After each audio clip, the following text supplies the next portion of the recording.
2 million people die, and the world just keeps turning?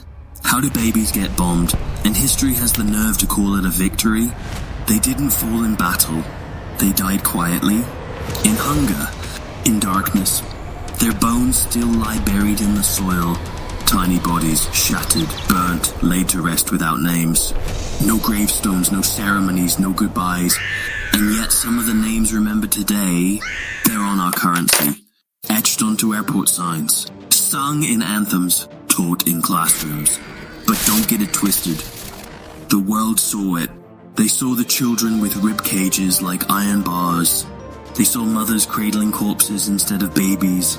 They saw the tears frozen in black and white photographs. And still, nothing. No intervention. No rescue. Just more blood. More silence. This wasn't just a war. It was something slower. More savage. Starvation turned into a tactic. A child starved for weeks. Crawled toward a Red Cross truck.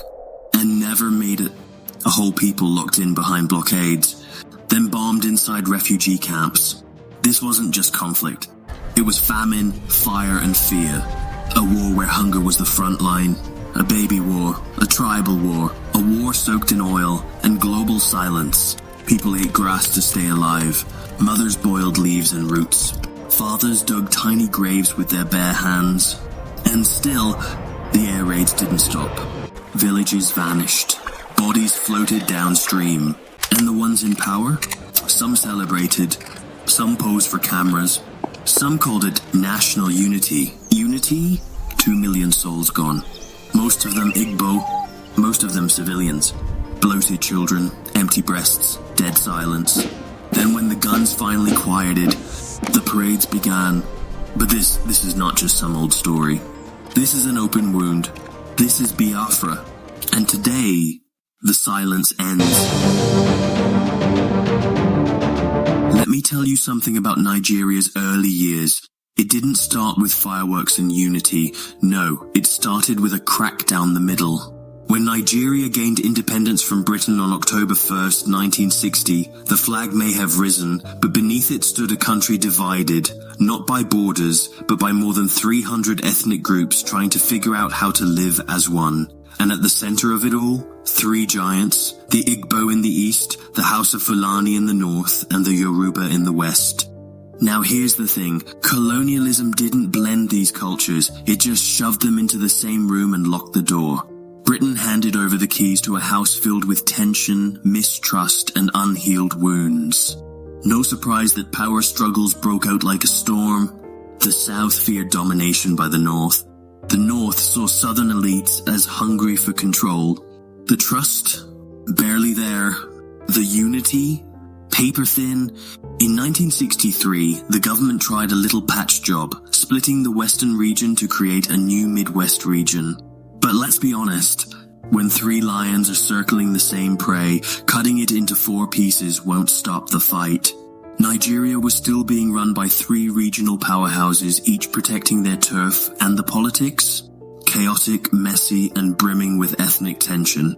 By the mid-60s, Nigeria's first republic was already on life support. A disputed census in 62, a messy national election in 64, and then in 1965, Western politics exploded into violence after a sham of an election. The country teetered on the edge, and then boom, January 15th, 1966, hit like a thunderclap.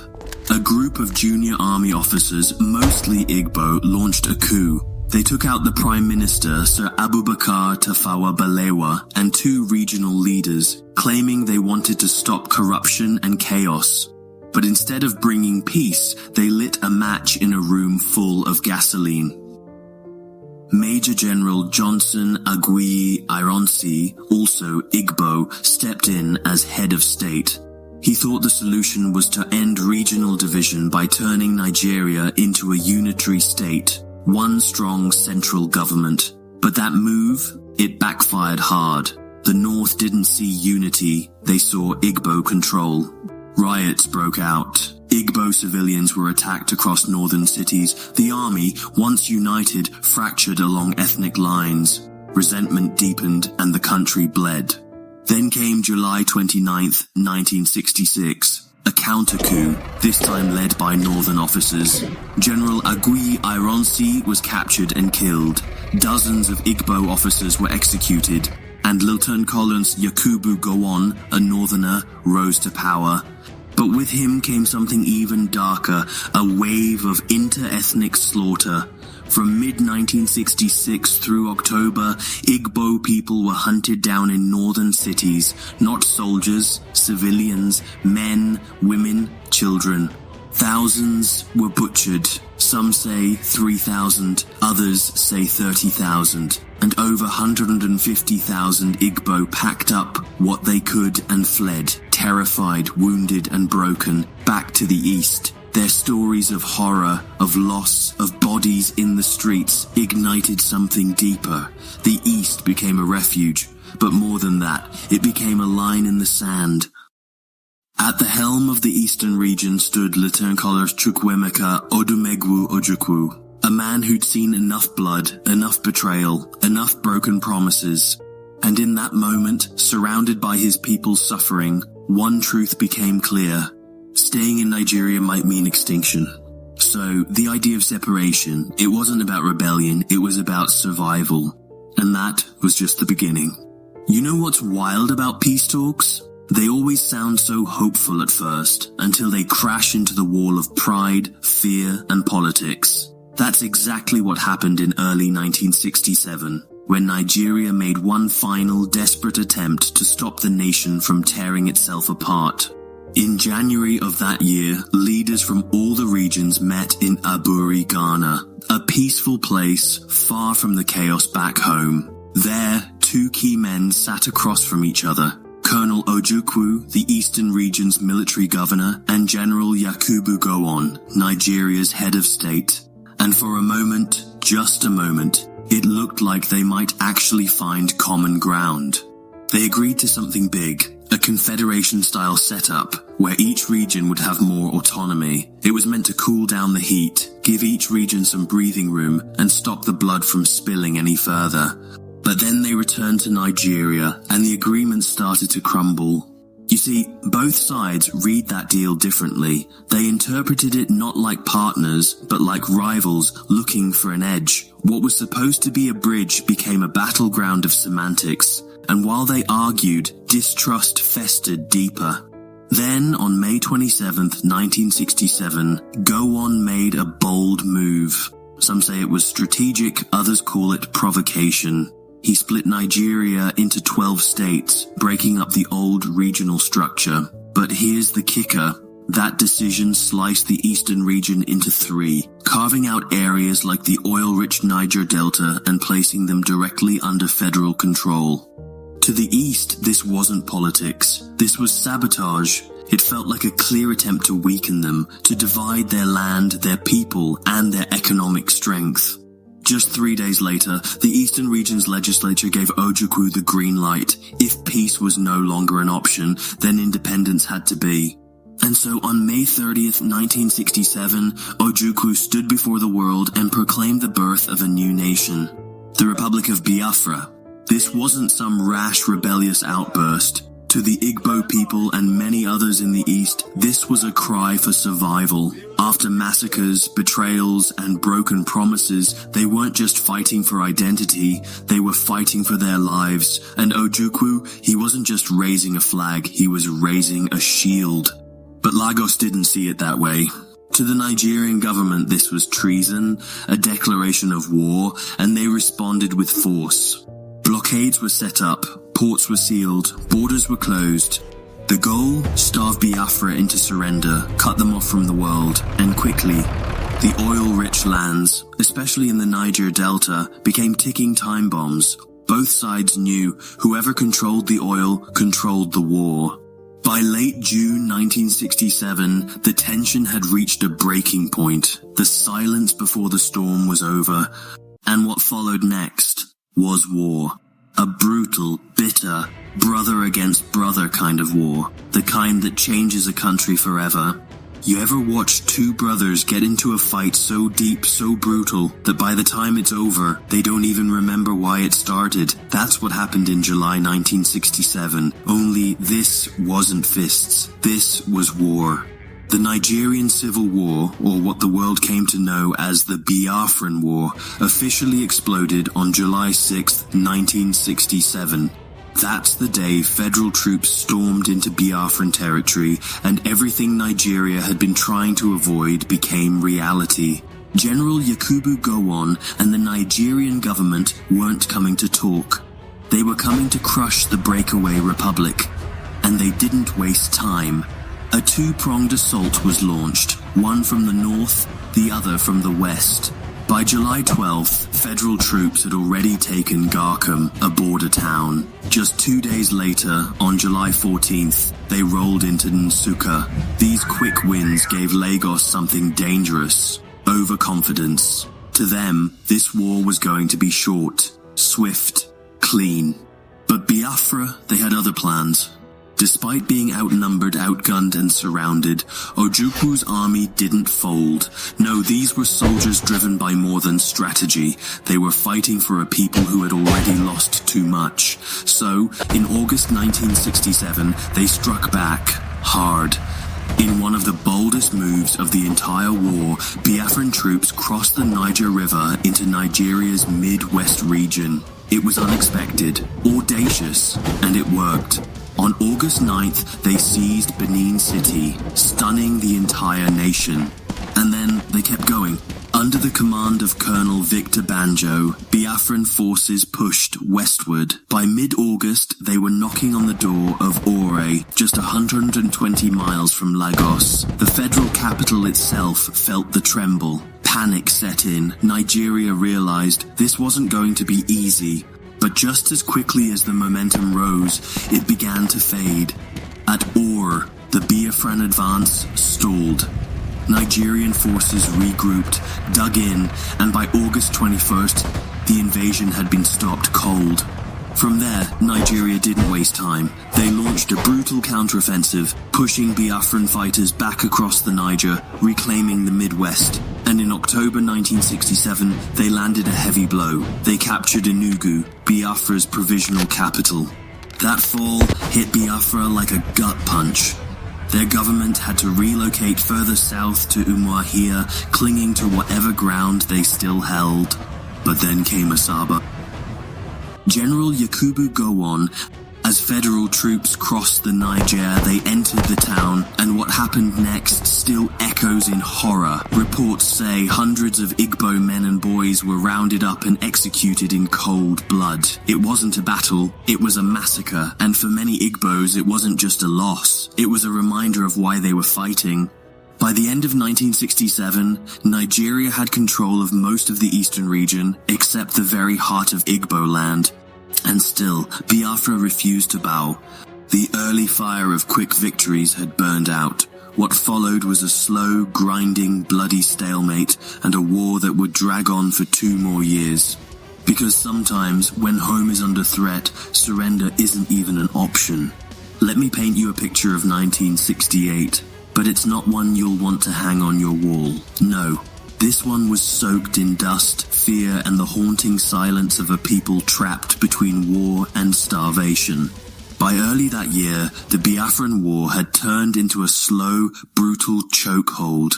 Nigeria's military had surrounded Biafra on all sides, cutting off roads, sealing borders, locking down the sea. The once vast eastern region was now a shrinking patch of resistance, clawing to survive under siege. Then came the fall of Port Harcourt, the last major seaport still under Biafran control. It didn't fall in a day. From March to May, federal forces fought their way in, inch by inch, until the port was gone. With it went Biafra's last real connection to the outside world. From that point on, Biafra was landlocked, and the only way in or out was a narrow, improvised airstrip in Uli, a road, not even a real runway. But even that lifeline was surrounded by danger. And then came the famine. Not an accidental food shortage. This was deliberate, a weapon. The The blockade made sure that no food, no medicine, no aid could reach the millions trapped inside. Mothers watched their children wither from kwashiorkor, their bellies swollen, their limbs barely bones. By mid-1968, it was hell on earth. 3,000 to 5,000 people were dying every single day, mostly children, starving not because the land had failed them, but because the war had. And the world couldn't look away anymore.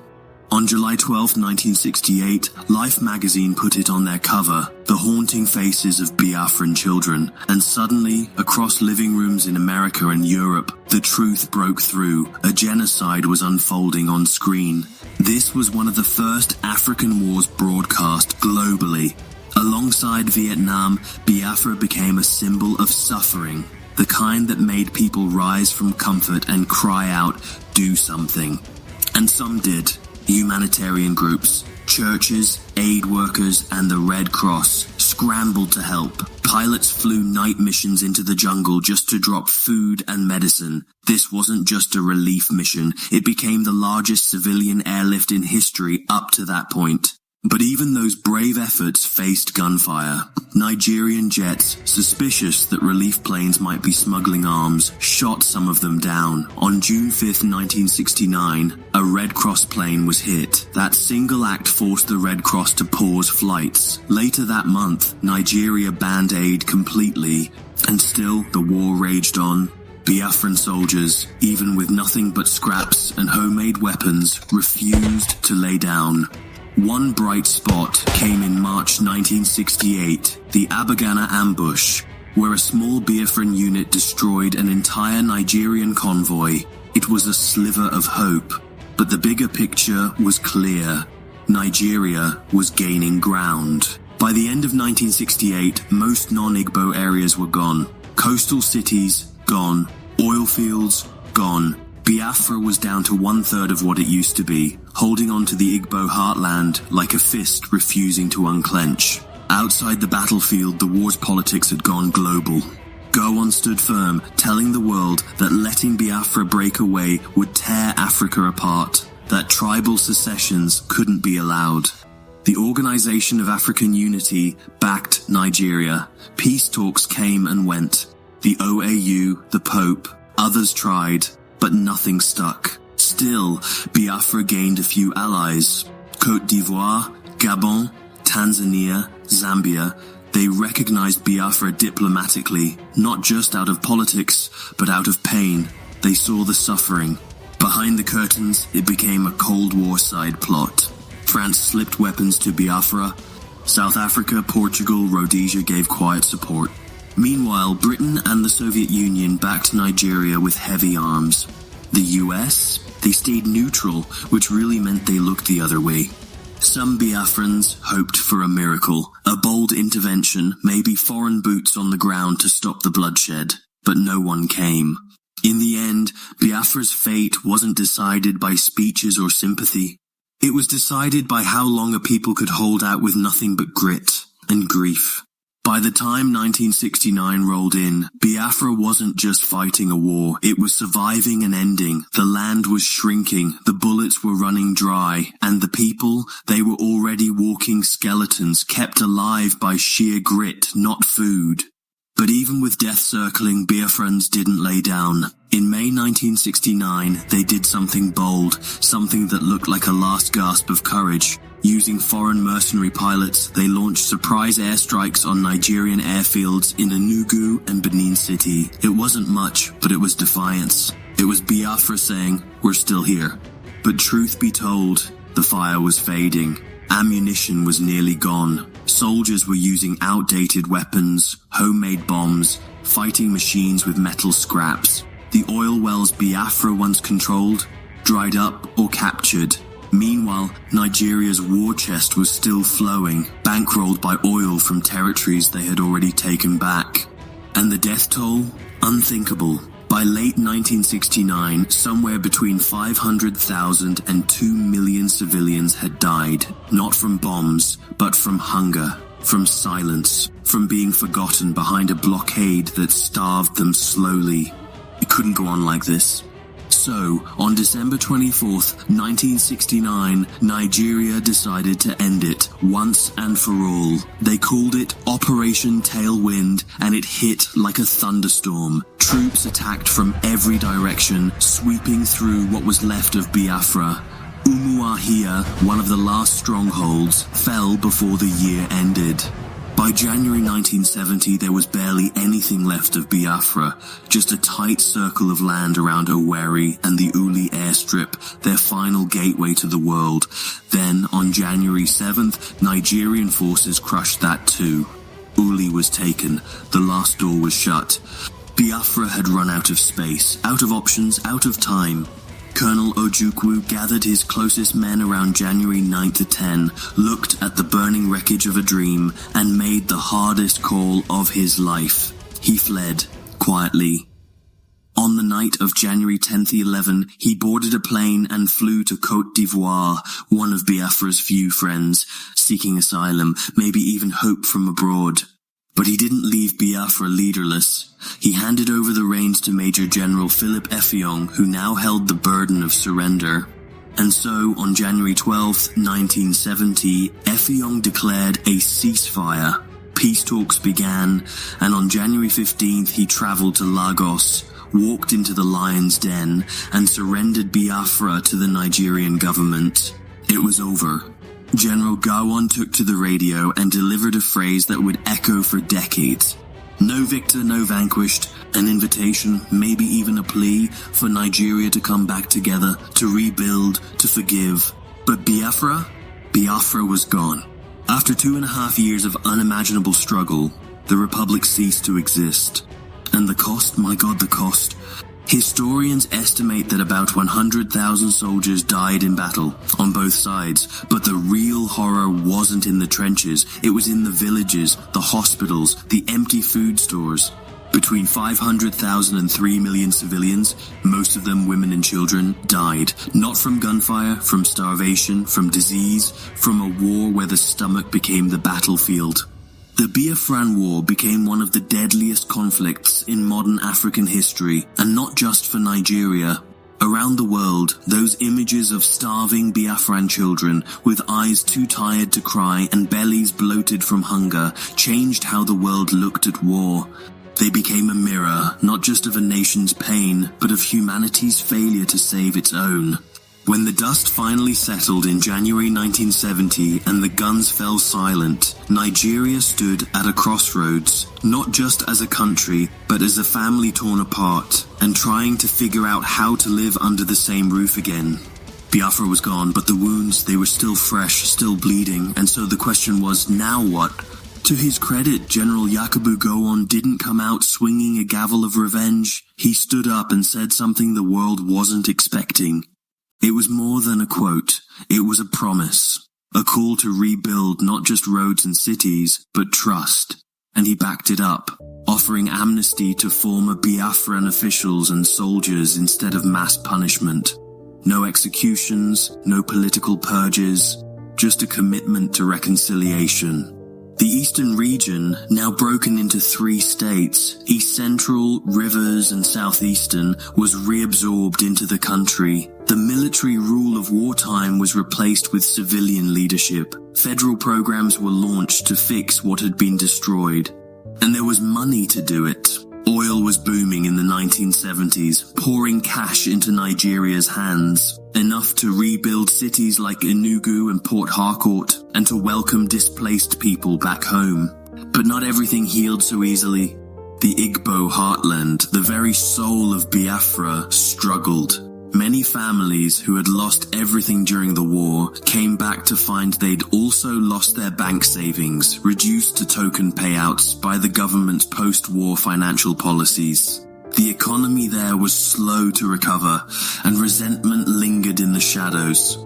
Still, politically, there was movement. Gowon tried to prove the war wasn't personal. By the mid-70s, Igbos were back in government, back in the military, back in national life. But here's the raw truth.